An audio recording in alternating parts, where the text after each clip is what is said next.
This is Jameer Jones from the University of Notre Dame, and you're listening to the Golden Domers Report. It's caught by Samardzija, inside the 20, inside the 10, he's going in! Notre Dame has scored! It's a game of who's going to flinch first. We know that isn't going to be Notre Dame. Hello, Irish fans, and welcome back into another episode of the Golden Domers Report. I'm Landen, Traylor, along with Dylan Kerns, and today we have an absolute loaded panel. We have familiar face John Richards and Hunter Sosenheimer, I believe he's been on twice, and a new face, my brother Logan Traylor. So welcome everybody to the show. We're glad to have you. Well, we're coming off of a win, but it felt like a loss. And almost certainly felt like a loss. John Richards has some stuff to say on that, so I'm going to let him go ahead and go first. Well, the three of us spoke about it on last week's show.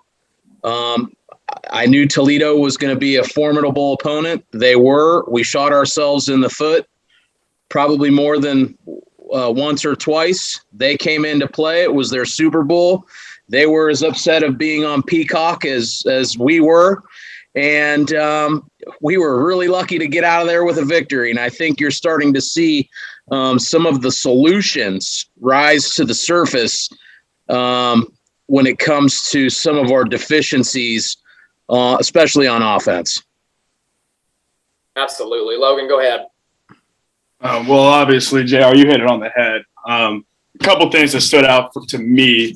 You look at the first drive, and, we dominate the line of scrimmage. We're able to get the passing game going. We go to Michael Mayer a lot. Michael Mayer, after that possession, if you look at it, he only touched the ball once since that last drive. Had a reception for 10 yards. Then we go in the last drive of the game, obviously, need a score. We target him 4 times. He gets 3 catches and a pass interference call. And it's just like you wonder why we don't target our guys. And, one thing that stood out to me, you can't win games with turnovers. And, we were down 3-0, I think. We combed through the pick 6. We had the fumble. We had the turnovers on downs. And one thing that was very alarming on me, especially when we turn the ball over 4th and 1, why don't we run the ball? That's kind of a lack of trust in our line and is obvious. And, Purdue next week scares me. I told Landen, before the season started, we're going to know the first 3 weeks of what we got. And right now, there's a lot of question marks. I do think the one pro, if there was any, I thought our defense looked a lot better. They looked a lot more comfortable. They were put in situations that they really didn't deserve to be in. The field position the first half was tough. Obviously they gave up the big run, the 70-yard run or whatever late. But, I thought without the way they played, we probably would have lost that game. I agree. I absolutely 100% agree. Defense, obviously, it took a step up from the Florida State game, but we still have to limit those big plays. They had about 2 big plays that really, really hurt us. Field position-wise, we got to work on our punting a little bit because the way Toledo's kicker, wow, he hit us way down there. Overall, look, it's tough to play Florida State on the road and then come back home and play a team like Toledo. I know that sounds like an excuse, but it's true. I like what Buchner showed. Buchner showed the future. We need to create a package for him. We truly do. I don't think he should start. I'm sticking with Cone for now. I think we need to open up a package for Buchner, though. And he showed glimpses of the future. And those are my really key takeaways. Now, from the negative takeaway, my number one negative takeaway from the game was the offensive line. Like Logan said, the first drive was absolutely dominant with the offensive line. It looked like Notre Dame's offensive line.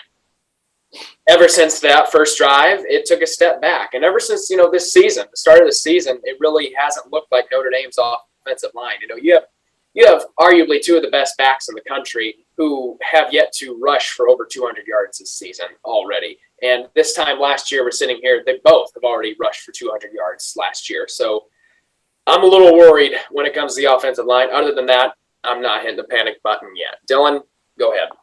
Yeah, talking to your point on the offensive line, I think losing Blake Fisher was big. I was high on him, the left tackle, obviously Fort Wayne native, so really cool to see him get a shot. But first collegiate start in Florida State, tough environment. I thought that was something he could have built off of, but obviously the injury wiped out him for at least 8 weeks. But the offensive line, another glaring issue. I think another thing we're not talking that much about is the play calling. I was sitting here thinking, if you're not moving the ball down the field, if Cone can throw these moon balls that he doesn't have the arm strength to get it down the field, but occasionally he'll throw one to where he trusts his arm to throw it down the field, which is a credit to him because I don't trust it. And he throws slants, and sometimes those are offline. I'm sitting here thinking, you have a speedy back in Chris Tyree. Just throw a screen pass. Let him make plays out of the backfield. Start using his speed to his advantage, because you notice teams that have bad offensive lines, and this could be an NFL thing, you need to get the ball out quick, and anything that you can get the pass rush, bring it home, dump it off to a back, let him use his legs, there you go. That's how you start using the run game to your advantage. I know it's not necessarily a run, but a screen like that gets a talented, speedy player in space, and then they can make people miss. So play calling, Tommy Rees, this is on you. And the offensive line needs to work. I'm with Logan thinking the defense is solid. Kyle Hamilton almost had his third pick of the year, which would have been crazy. Yeah. And another thing is we had some plays that really were just like, what are you doing? We had an interception in the end zone. We had a touchdown in the end zone. And I'm truly baffled that it was literally right in his hands and he missed it. Right in his hands. What's funny, Dylan, back to the play calling with Tommy, is Tommy was never, when he was quarterback, he was never known for making the big play. It was always keeping the game simple. And now you see all these play calling. It's like we're trying to run a seam 3 out of the 4 plays, or 2 out of the 3 plays. Just like make the simple play. The run calling was terrible. It's like we couldn't run it up the middle. Like you said, make a simple play. Get a screen. Get your stars out in space. Get your athletes out in space and see what they got. Because ultimately, we're bigger, stronger, and faster than Toledo. Have way more athletes than they do. We just don't utilize them. Maybe we're not. I would like to think we are, but yeah, it's a tough look so far. Obviously, you go back to the last game too against Florida State. They didn't run the ball in the first drive. I'm sitting there screaming at my TV. Obviously, they did convert on the 4th and 2 there with that pass out, but I'm sitting here like, run the freaking football. And I think Kyron Williams, I know he doesn't have a good offensive line, but I'm looking for him to attack and use his power to plow people over and show some testicular fortitude, because there's not a lot of people on this team that have it. Mm-hmm. Look at what Florida State did this weekend too. So temper your expectations a little bit. What I'm sitting here saying is, why not run a screen pass for Kyron Williams? I mean, his speed is second to none. I don't think any defender can catch him. Run a screen pass for him. Overall, we have a lot to work on. Hopefully we get it done this week against Purdue, but Purdue's no pushover. Absolutely not. This is honestly one of the best Purdue teams we've seen in recent years. Are they elite? Absolutely not. Are they good? Yes. Can they beat us? Absolutely. So JR, what are you looking for us to fix leading into the Purdue game? Well, they have to keep addressing the big plays and the defensive mentality. If you take out the big plays, which is, that's kind of revisionist history, the defense has been pretty effective from an analytic standpoint. So I think that's something that's going to continue to improve as the season goes along. They're going to get more comfortable with the scheme. Freeman's going to get more comfortable. So I think that's going to improve. Listen, you guys, the offensive line, that's going to continue to be a problem just based off of personnel and what they have available to them.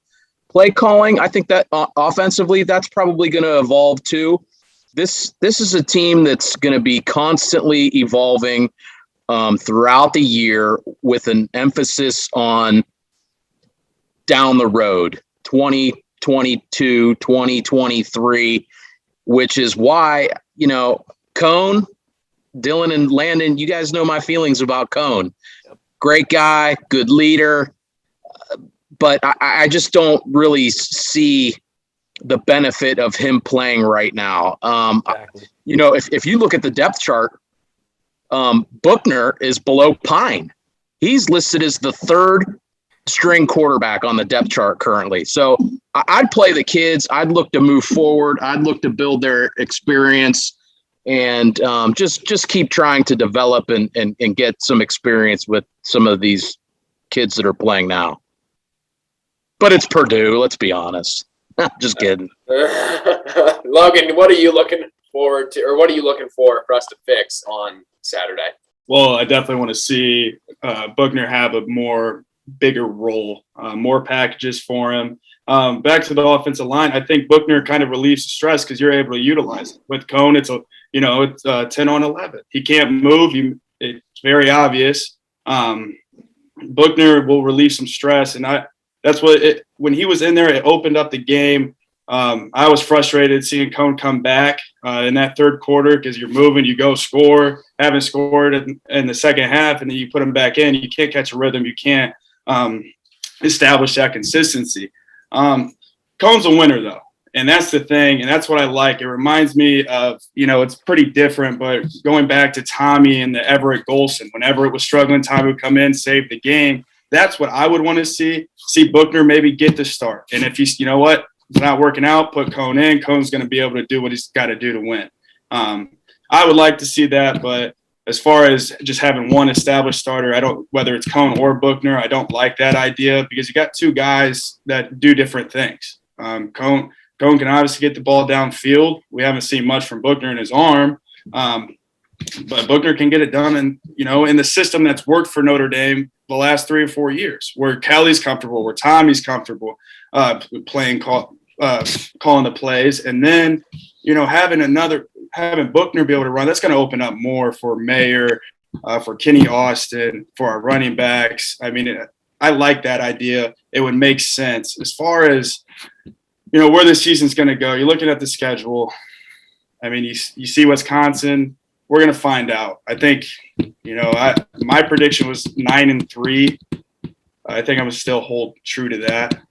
Cincinnati looks damn good, really good, and but then you see USC lose to Stanford. So I don't know. I think this team is a two-loss team, 3-loss team maybe, but a 10-2 I would be more than okay with. But we got to take care of business. There's an old adage: if you have two quarterbacks, you don't have any. That's where I was going. Yeah. And now there's a lot of experience with Kelly in playing a 2-quarterback system, but I understand there's some loyalty to the graduate transfer, and he's a winner and all that. But if you've got 2 quarterbacks, you don't have any. I think the only reason you play Jack Cone is if you truly believe this is the national championship team, because he's only here for 1 year. He's a grad transfer. You look at next year's schedule. You got some dogs on the schedule. You got Clemson. You got Ohio State. Those are some big games. And I think right now, putting Buckner in, I said it off the jump, you got to get him experience so he's ready to go into those games next year. Now, I disagreed with starting in week 1 at Florida State, tough environment for a freshman. But I think if you start losing a game, if you lose to Purdue, I think you pull the reins off of Cone and start Buckner so he can get that experience. Yeah. We could very well see what Brian Kelly did in 2018 with Wimbush and Book. Started Wimbush, first 3 games, the offense was absolutely terrible. 24 points against Ball State, 24 points, against Vanderbilt, 24 points against Michigan. Offense was not moving. He starts Ian Book and against Wake Forest. We put up 56 points and allow 14. So we very well could see that after week 3. Plus, week number 4 is the Wisconsin game. What's going to be going on in Cone's head? Is he going to be worried that he's facing his old team? All that noise.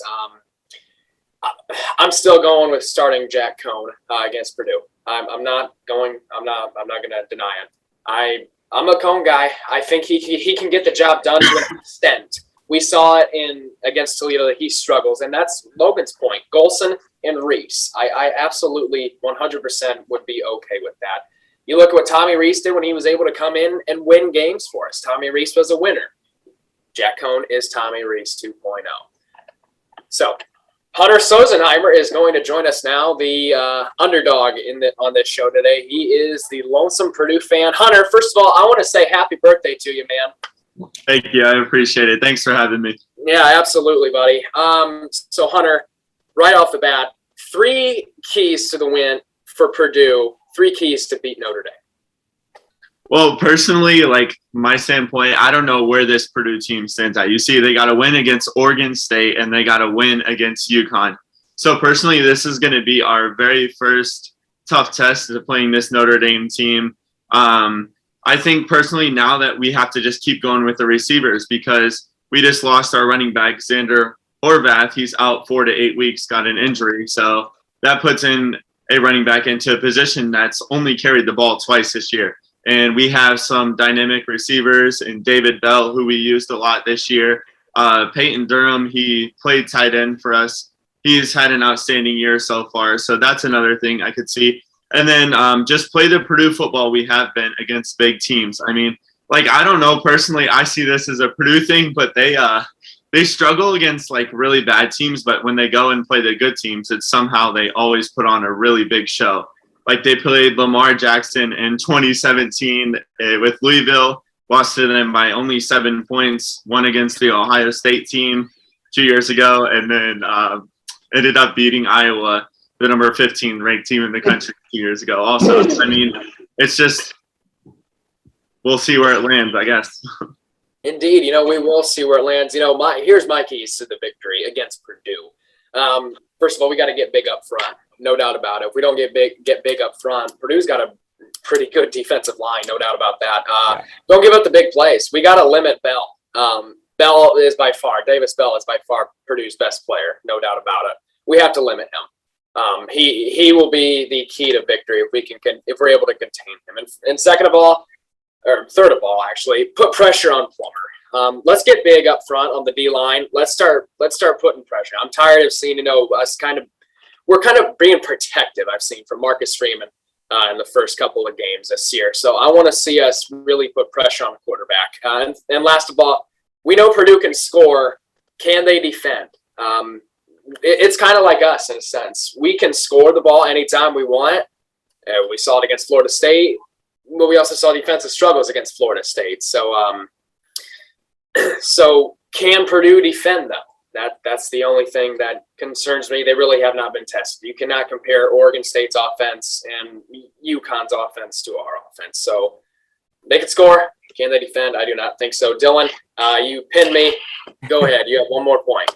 Yeah, so I like your idea there of trying to be big up front and try to get a pass rush to Plummer, because right now, I've said it many times. I think I say it every week on this show.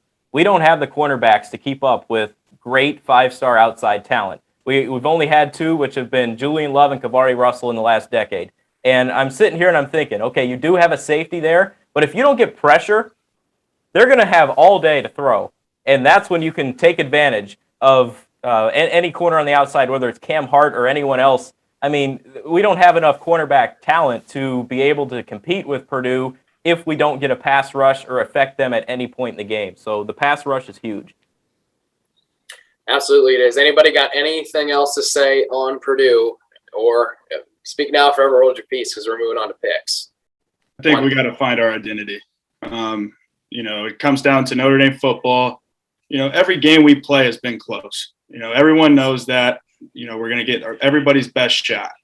The thing that Notre Dame has done well and why we've been successful is it might be a 4-point game at half, but we wear them down. We're physical. We don't see that this year, and that's one thing. Toledo didn't look wore down. You look at the Florida State game. We looked wore down for the first time in a long time.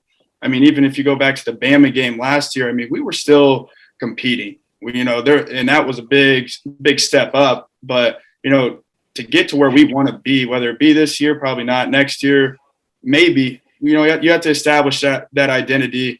And like you said, offensive line, defensive line, being the more physical up front is, crucial for us. And you guys know, Purdue always plays us tough. Like, we go into the Purdue game, I feel like it's always a tough game. I go back to the 2009 game with Jimmy Clausen in there. We were down the whole game, and we had to have a game-winning drive on the road in Ross-Ade. And then 2010, we won by 9 in Brian Kelly's first year. And then 2011, we only win by 7. 13, we go there, we win by 7.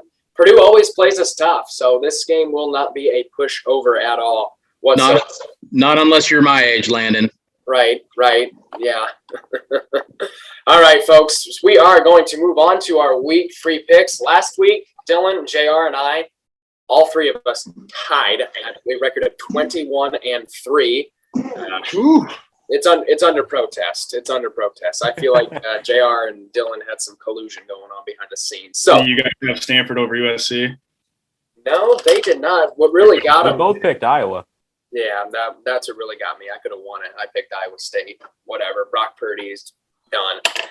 Let's start week 3, noon. Nebraska at number 3, Oklahoma. We'll start in this order. We'll go Logan, Hunter, and JR, Dylan, and then myself. I got Oklahoma. Yeah, Oklahoma big in this one. Mobile Homa. Oklahoma's a 22. 22 is the line on the game right now. I think it's pretty clear Oklahoma's going to pound them.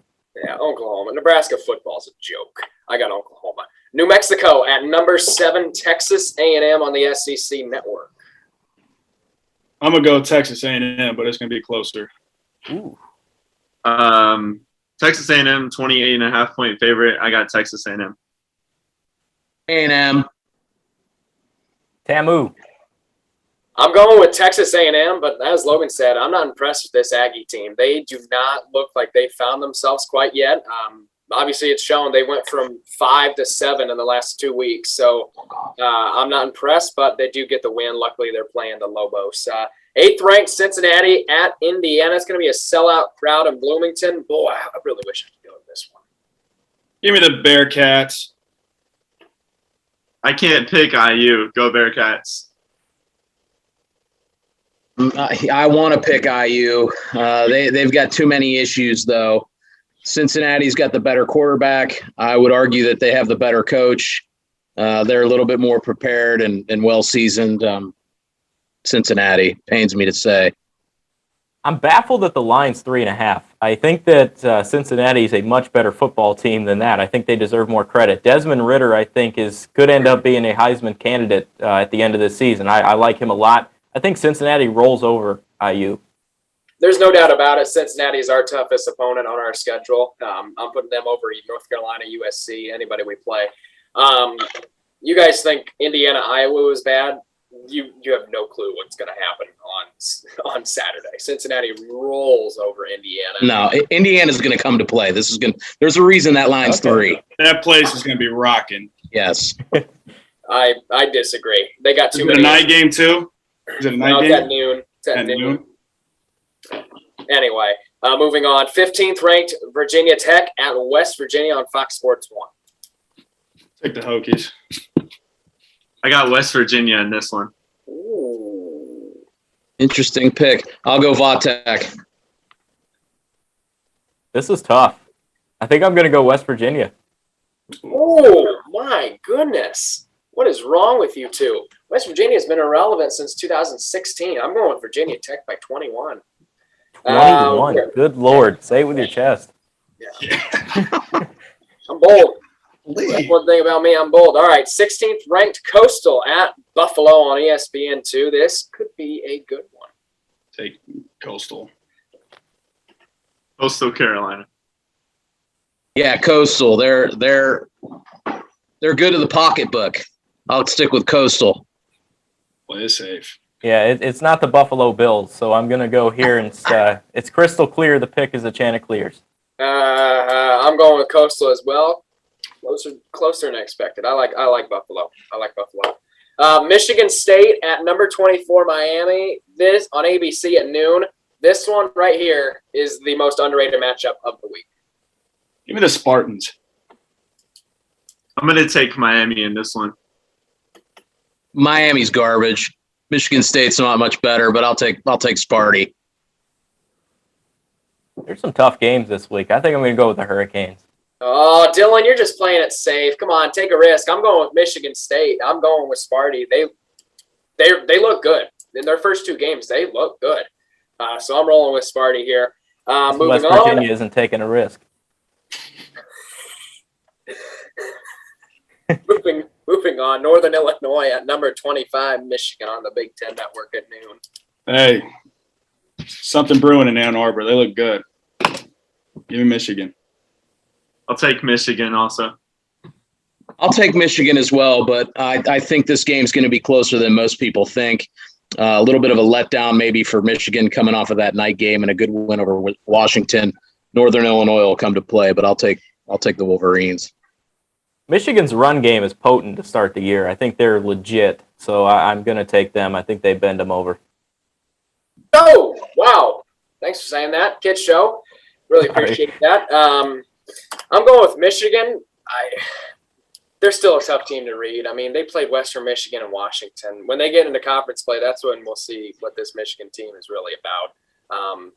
Logan, you may be right. They could be brewing something, but only time will tell until they get into conference play. Until then, give me Michigan in this one. All right, 3:30 p.m. This is going to be an amazing game. I'm sad I can't watch it. Number 1, Alabama at number 11, Florida on CBS. Wow. Give me Bama. Roll Tide, roll. Where's this game at? Florida. Flop. They've got their quarterback, who should be their quarterback. He's banged up. They need that kid to play in order for this to be a Florida win. Bama. Yeah, I'm taking Alabama big. Yeah, play me that Dixieland delight. I'm going Bama by 20.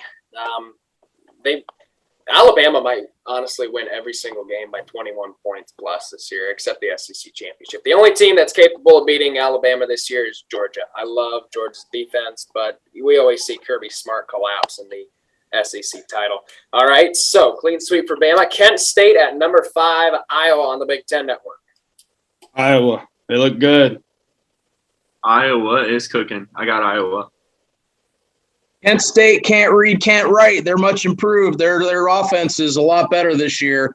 They put up 60 this past week. Probably going to be a little bit of a letdown from Iowa as well, but Iowa's got too much talent. They'll win the game. I've been on Iowa from the start of the season. I'm going to stick with them here. Big win. Yes, indeed, you have. They're having a historical season in Iowa. They went to the Big Ten championship a few years ago, and they lost by 1 point to Michigan State. They were 1 win away from missing the college football playoff. They very well might get that spot this year because Ohio State does not look like a playoff team. Neither does anybody else in the Big Ten. So I'm going with Iowa here. JR, sorry, Iowa wins big. You don't have to apologize to me. Moving on here. Georgia Tech at number 6, Clemson, 3:30 p.m. on ABC. Give me Clemson. Yeah, I got Clemson also. Clemson's got it figured out.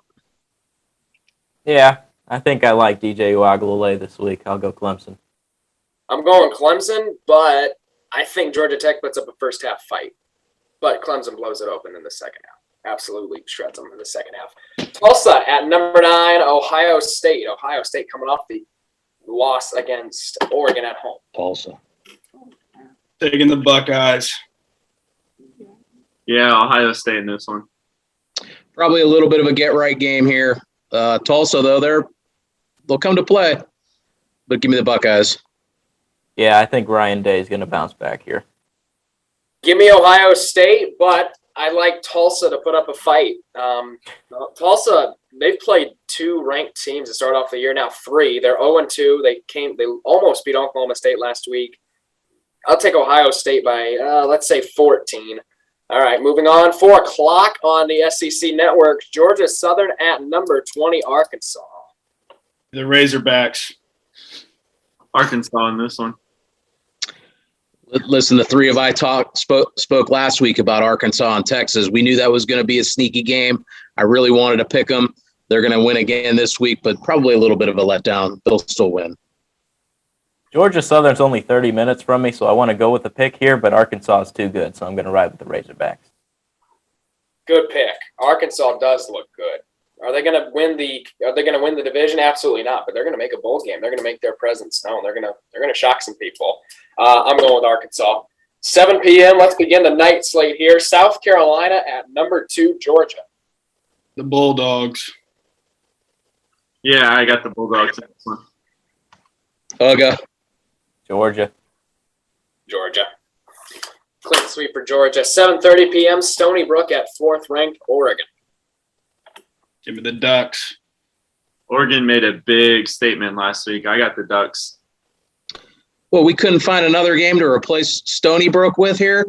Give me Oregon. Yeah, I like Oregon. Big. Yeah, Oregon dominates them big time. All right, 22nd ranked Auburn at number 10, Penn State. Whiteout. Oh, man, that's going to be amazing to watch. Just getting back from Notre Dame, seeing Zombie Nation going on. Wow. Oh, man, I'll take the Nittany Lions. It's a tough one. Yeah, Penn State's at home in this one. I got the Nittany Lions. This is going to be a good game, but I think Bo Nix, they just got a little bit too much offense. I don't think Penn State's going to be able to keep pace. Give me Auburn. I feel a love for Penn State because they helped me hit a parlay earlier this year, but I'm going to go with Auburn here. I like Bo Nix. I'm going with Auburn in overtime. This is going to be a great game, and this is really going to define Penn State's year, in my opinion. They beat Wisconsin, but how good is Wisconsin? They beat Ball State last week. They didn't really look impressive. I'm going with Auburn in overtime. Virginia at 21st ranked North Carolina. I'll take the Tar Heels. North Carolina in this one. Virginia, they look pretty good. They're a pretty sound football team. They're very well coached. They're a physical team. But, I think North Carolina's on the right path now. They're playing at home, correct? Yes. Yeah. Give me Mac Brown and their quarterback. I'll go with North Carolina. Sam Howell's playing for his draft stock. I think he comes out and puts up a show right here against Virginia. It was a tight game last year. It was a really close game. I honestly think Virginia upset them. I might be wrong, but I feel like it was a big game. I'm going with North Carolina in a close game, in a very close game. Virginia's got something to prove. North Carolina, they have not impressed me. I still don't think they have it together. Give me the Tar Heels, though. 8 p.m. Tulane at 17th ranked Ole Miss. I love watching this Ole Miss team. I'll take Ole Miss. Ole Miss in this one. Ole Miss. Ole Mississippi. I'm on the lane train again. Give me Ole Miss. 10:15 p.m. 19th ranked Arizona State at number 23 BYU. BYU coming off a huge win against Utah on the road. Give me the Mormons. I'm going to take BYU in this one also. Where's this game at, Lando? It's in BYU. Give me Arizona State. What time's the game? 10:15. Pac-12 after dark. Give me Arizona State. Yeah, I like Herm. Give me Arizona State. I have yet to pick against BYU on the show, and that is still going to hold true today. Dylan, what's my saying? I'm in love with the Mormons, Dylan. I'm in love with the Mormons, Dylan. Give me the Cougars. 10:30 p.m., 14th ranked Iowa State at UNLV. That is late for Iowa State. Iowa State. Bounce back. Iowa State blows them out in this one. They could play this game at 3 a.m. It wouldn't matter for UNLV. Iowa State. I like that. Yeah, Iowa State favored it by 30. So definitely going to put a pounding on them. Iowa State, that's all I'm going to say. 10:45 p.m., Fresno State at 13th ranked UCLA. Give me the Bruins. Yeah, UCLA in this one. Give me UCLA. Going Fresno State. Wow. Want to be bold? As you said earlier, say it with your chest. I can't really get a grasp on this UCLA team. Who else is going to put it 13th in the country? So I'm going with UCLA. Their schedule does not impress me. I still don't know what they're made of. So I'm going USLA. Non-ranked game of the week, 4 p.m. Mississippi State at Memphis. I'm saying it right now. The winner gets ranked. They're both 2-0. Take the SEC game, Mississippi State. I'm going to take Memphis in this one. Give me Mississippi State. They played pretty well. I think they beat NC State, right? Yes. And they were home dogs. Yes. I'll keep riding them. I'll go Hail State. I like Mike Leach. I'm going with the Dogs.